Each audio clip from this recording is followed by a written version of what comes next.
Not all gods strike like thunder. Some endure like stone. In the pantheon of Final Fantasy's divine summons, most gods roar into battle like storms given shape. They bring fire and ruin, earth and chaos, fury brought to life. But not Alexander. Alexander doesn't strike, he stands. He is not a beast of nature, but a sanctified machine. A city turned divine, a bastion of judgment cast in the form of towering architecture clad in gold, white, and iron.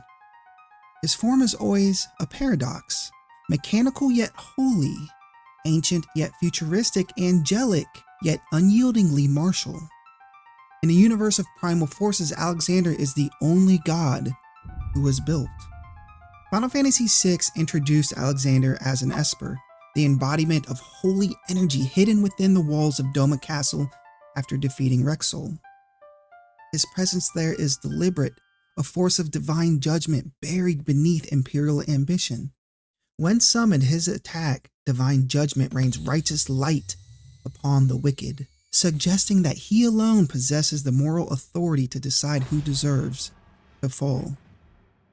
In Final Fantasy VII, he lies frozen in the Great Glacier. To obtain him, the player has to perform a series of obscure tasks like touching hot springs, and then you defeat a snow woman. But this reflects the idea that holy judgment is neither easy to access nor easily understood. He doesn't appear in the narrative of Final Fantasy VII. He watches silently from afar like a god waiting for the world to ask the right question. He waits out of sight and mind, ready to deal almighty justice at a moment's notice.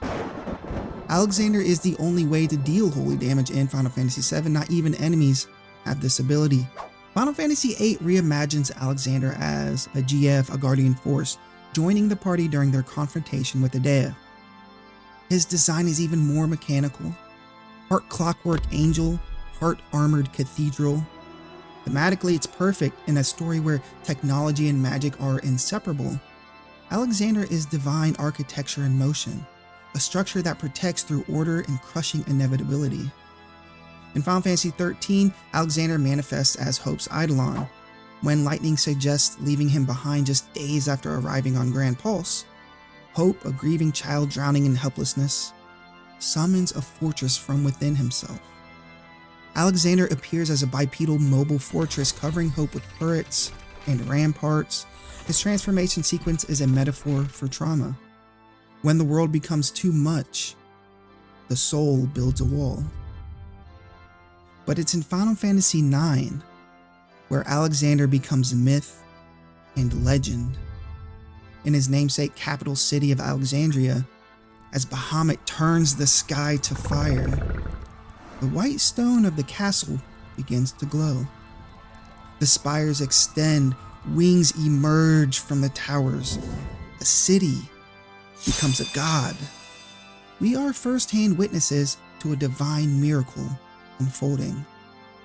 And then, he rises. Alexander shields the city in an explosion of sacred light, effortlessly halting Bahamut's assault. It's not even a fight, it's a statement. This is a god who doesn't destroy evil. He denies its right to enter.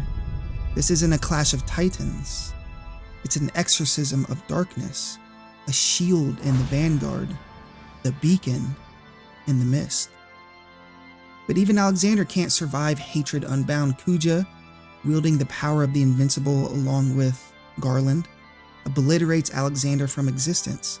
A god built to protect, erased in a single act of cruelty. He dies not in battle, but as a shield, crushed by a world that no longer deserves him. Even in spin-offs, Tactics, Brave, Exvius, World of Final Fantasy, especially in Final Fantasy XIV, Alexander's identity persists. And by the way, yes, he is in a lot more games than just those. Actually, I wouldn't call 14 or Tactics a spin-off. Anyways, in 14, he becomes a massive steampunk raid dungeon, literally displacing time. He's no longer just a protector. He is a keeper of destiny. locking the flow of time behind walls of paradox and brass. His arc in 14 deals not just with divine shelter, but divine intervention in the ticking clock of fate. In every appearance across all these Final Fantasy games, Alexander carries 3 core themes. Protection as divinity. Unlike other summons, Alexander is rarely summoned to destroy. He's called forth when something must be preserved. A child's innocence, a kingdom's people, a moral truth. His presence is an answer to violence, not a contributor to it. The second is judgment without emotion. Alexander doesn't rage. His holy elemental attacks, such as judgment, holy, or divine sword, imply an impartial force, a higher law. He embodies the kind of judgment that can't be bribed with, begged for, or bargained with. A reminder that sometimes the final word doesn't come with anger, but silence. And last, sacrifice through structure. Every time Alexander appears, something is lost. In 9, his very act of protection marks him for annihilation. In 13, his arrival reflects hope's inner collapse. Even in 14, where he traps time, the cost is enormous. He's not a god who offers freedom, he offers containment at a price. In mythology, Alexander's closest parallels aren't bestial or elemental gods, but temples.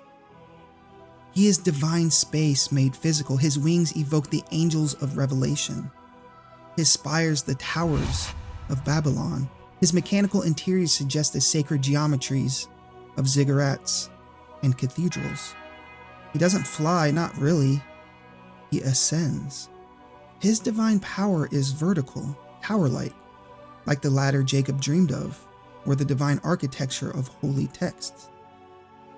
In this way, Alexander is not a god of war, but a god of belief. A fortress stands only if something worth protecting lies inside. He is the literal structure of faith until that faith is broken. In a world where Final Fantasy summons are often praised for spectacle, Alexander's legend run a little deeper, which is why I love him so much. He isn't a show of strength, but of conviction. He protects not because it's easy, but because someone has to.